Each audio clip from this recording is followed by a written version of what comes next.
Hi everyone, welcome back to my channel. Nasigi video sidi akhoi specially healthy lifestyle apa follow tongna ba adugi matung inna akhoi kari lauri kai chari vitamins kari gi matang da ko adugum badu yengse sesa leira aina sijinnariba products hidak khakta tana. It's also a skin care which includes all vitamins for a good healthy skin. Adunda keno se hora se akhoi products in lifestyle ki dama kari to way abage haibase karam vitamins zaraga kari kanaba phangi haibase aina chabagi matung inna hojik yenga se aduga ai doctor nate expert nate adu darsu ai gi chariba ai loriba sigi pochai sing sidi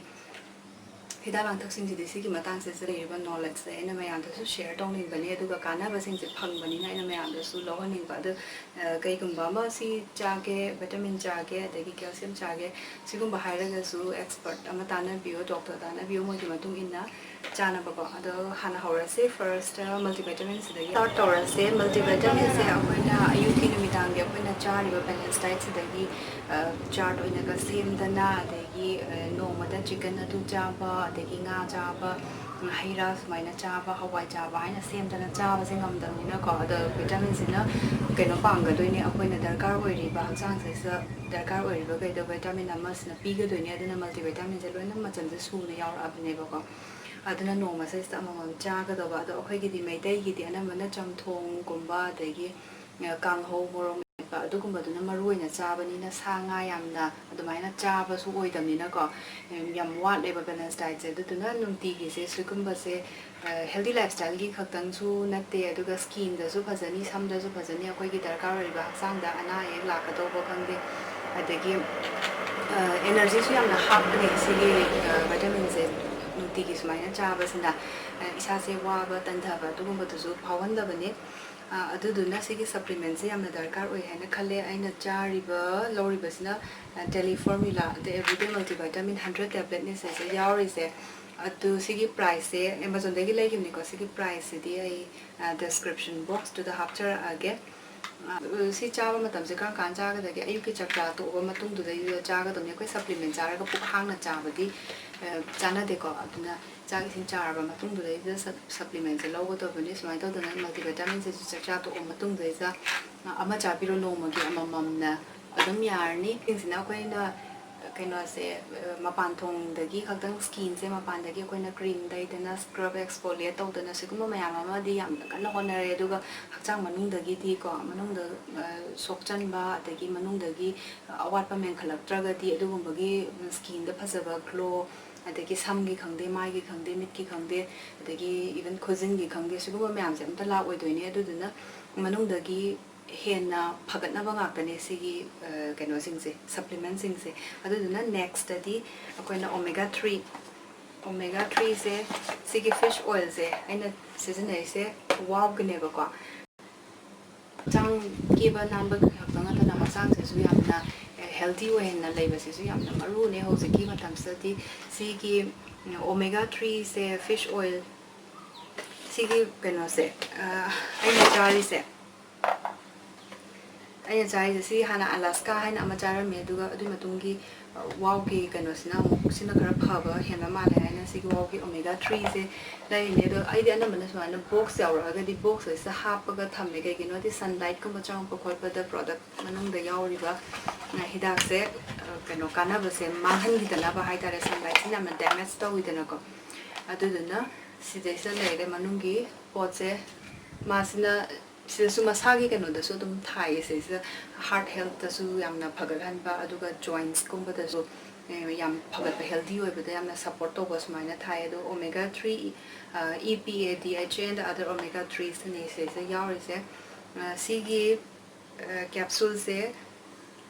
60 soft gel yawe magi capsule se ko adu na nomada amamam dang chai ai di mi de ani chaba so dum lai bane ayuki manu midang gi ama adu ai kiti amamam dang wan chai se sakcha to matung da chai ba ko ayuki adai da fish oil gumba chaba se ising je yamna thak pa na traga na di kaino gumba thage pa kai gumba adu gumba ga su khara thobale na hai do ising se di si chaba khaktangi na ta na hojik di isingsidi yamna thakpiyo liter se ahumdagina mari bawa thakpiyo isingse thakpa hainadaba mi yaubane ko hanadi manipur se sidadi ingingaidadi isingse yamna thakpase thakpagi hainabise leramde hojiti yamna sarabanina thakningbagi changsesu hengathalle adunna liter ahumdagina mari bawa thakpiyo nomada glass mapan daina tara bawa thakaga dum yabane aisu ising thakpase yam hainadaba mi neba ko adaida tam tam na haina hangi bane ising thakpase gi kanaba singse khanga akanda da ising yam tha matam da glow se su yam thoklak bane ba mai meta aduna ising se yam thakpiyo ising se thaktraga di hojiti sa banina ne humang gumba ta ki ba adugumba da loina chat khrakanda da isa da ising je wat ba ki chang yam hengala kani ko da beginner singi se ising thakpa haita ba sing se hana glass gumba bottle gumba thangalaga good amani chingna di adum thakpa ngam da bane aduna glass da hairaga ne khara adum thakpa tambio aduga mapan thokraba matung da adum amuka song thakpa adumaina adum tawraga nomagi sum tawraga hainarakpane ba ko aisa hana ising thakpa sam hainaram da ba mi oirami hojiti yam glass tara muk thakpa haiba se liter ahuma khai mari muk chang da adumaina thaen oidrinai gi matam se sta premature ne aging lakpa leidana ko adugi wrinkles kumba lakpa mai mit ka sokchalakpa sigumba da su kaino sina fish oil sina omega 3 yawbase sisina adudusu kaino to ngak thokale haitare aduduna yamna kanabane kaino se fish oil se tangkhai amrom loishla bane ba sise chaba aduduna esa momo box momo leigra bane si chaba ho ba wai to la khrabane ba ai hositi yam kuin su sang na lak ma tam se sa mana simulation gar bane kai gino de stock to laina ba ai si chaba lor kan am lekna dana ba haina ko adu magi keno se kanaba se khoi ge heart health ta su adagi joints ta su ka hai se kitang hanori ba khoi gi yung gi han gai lai se mo su chaba yamna phai mo ta su dum bijabiyo ba isai thanda gi su na tana omega 3 se yam thina phare adu gi khoi gi keno se fish oil se khoi gi skin da adagi khuzin da mai mit ta su gumba sam da su mayam ma su phahan bane ba ko aduga heart ta su phare aduga joints kumba ki si su phare sumain tor kan da si gi kaino se wow gi omega 3 se ma gi 60 soft gel da rupa 900 ne ko pi si se ta nge hairaga di akoi gi kaino da chemist da dum phang bane si cod liver oil do fish oil da cod liver oil man lai bane aduna hong bane ba ko adu su dum chabe ai si gi mohta sima lai re aduga next ai gi char bu gi potse si gi CALCIFIT calcium sine next si gi calcium se kari da kanai habase angang gai su loin khanga bane strong bones kini adagi kari dagi kai jaba dagi phangni habase su loina ma angang ba gang loin khange sangom dagi phange da sangom thakta ba mi su le adagi nuti gi sangom thakpa ina da ba mi su le adagi sangom oina adum thakpa talle na haiba mi su le adugu ma me am dugi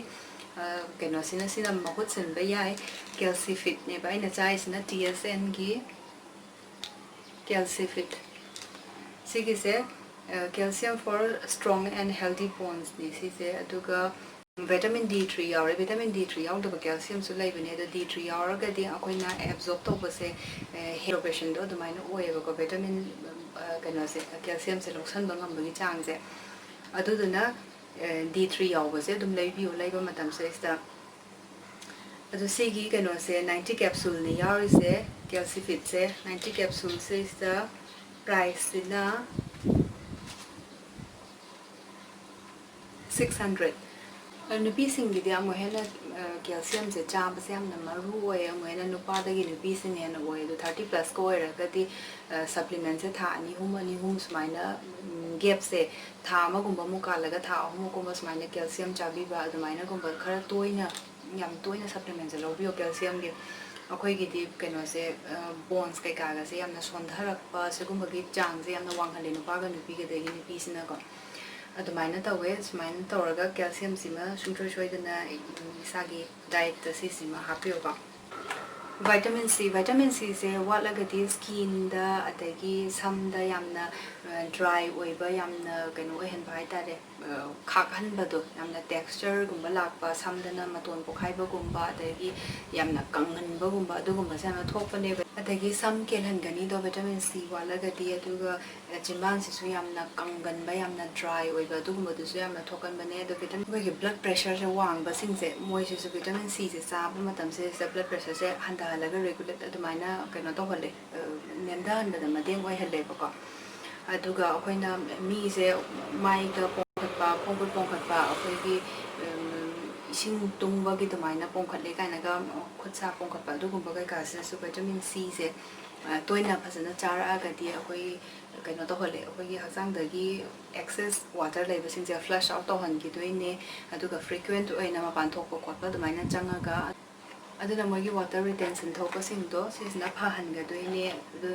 ꯆꯥꯕꯁꯦ ꯌꯥꯝꯅ ꯀꯥꯟꯅꯕꯅꯦ ꯅꯣꯡꯃꯗ ꯑꯅꯤꯔꯛ ꯆꯥꯒꯗꯧꯕ ꯁꯤꯒꯤ vitamin ꯁꯤꯁꯦ ꯆ꯭ꯌꯨꯑꯦꯕꯜ vitamin ꯁꯤꯗꯨꯅꯦ ꯑꯩꯈꯣꯏꯅ ꯎꯝꯕ ꯑꯗꯨꯝ ꯌꯥꯕꯗꯨꯅꯤ ꯃꯤꯊꯥꯏ ꯑꯗꯨꯃꯥꯏꯅ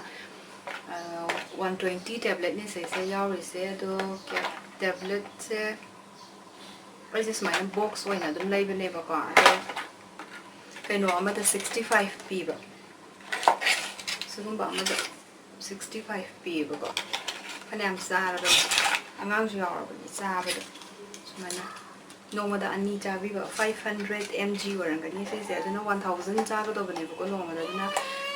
ꯂꯟꯆꯀꯨꯝꯕ ꯇꯧꯔꯕ ꯃꯇꯨꯡꯗ ꯑꯃ ꯅꯨꯡꯊꯤꯜ ꯅꯨꯡꯗꯥꯡꯋꯥꯏꯔꯝꯒꯨꯝꯕꯗ ꯑꯃ ꯑꯗꯨꯃꯥꯏꯅ ꯆꯥꯕ 500 mgꯅꯦꯕ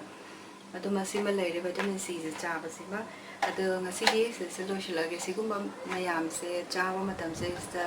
ꯃꯜꯇꯤꯚꯥꯏꯇꯥꯃꯤꯟ ꯌꯥꯝꯅ ꯕꯦꯁꯤꯛ ꯑꯣꯏꯕ ꯑꯩꯈꯣꯏꯒꯤ ꯍꯛꯆꯥꯡꯗ ꯗꯔꯀꯥꯔ ꯑꯣꯏꯕꯁꯤꯡꯗꯨꯅꯦ ꯑꯩꯅ ꯂꯧꯔꯤꯕꯁꯤꯡꯁꯦ ꯃꯜꯇꯤꯚꯥꯏꯇꯥꯃꯤꯟ ꯂꯩꯔꯦ ꯑꯗꯨꯒ ꯐꯤꯁ ꯑꯣꯏꯜ ꯂꯩꯔꯦ ꯀꯦꯜꯁꯤꯌꯝ ꯂꯩꯔꯦ ꯚꯤꯇꯥꯃꯤꯟ ꯁꯤ ꯂꯩꯔꯦ ꯑꯗꯨꯒ ꯑꯩꯒꯤ ꯈꯪꯕ ꯑꯩꯒꯤ ꯆꯥꯕꯒꯤ ꯃꯇꯨꯡ ꯏꯟꯅ ꯑꯩꯅ ꯂꯧꯔꯤꯕꯁꯤꯡꯗꯣ ꯁꯤꯒꯤ ꯅꯣꯂꯦꯖꯇꯣ ꯑꯩꯅ ꯁꯦꯌꯔ ꯇꯧꯕ ꯈꯛꯇꯪꯅꯦ ꯑꯩꯉꯣꯟꯗ ꯀꯥꯟꯅꯕꯁꯤꯡꯁꯤꯁꯨ ꯍꯥꯏꯔꯒ ꯑꯗꯨꯅ ꯃꯌꯥꯝꯁꯤꯁꯨ ꯑꯝꯇꯪ ꯍꯥꯞꯄꯒ ꯌꯦꯡꯕꯤꯌꯣ ꯑꯗꯨꯒ ꯏꯁꯥꯅ ꯑꯗꯨꯝ ꯂꯩꯔꯒ ꯆꯥꯗ꯭ꯔꯤꯉꯩꯗ ꯑꯦꯛꯁꯄꯔꯠ ꯑꯃ ꯍꯥꯟꯅꯁꯨ ꯇꯥꯟꯅꯕꯤꯌꯣ ꯑꯗꯨꯗꯨꯒ ꯂꯩꯅꯅꯕꯀꯣ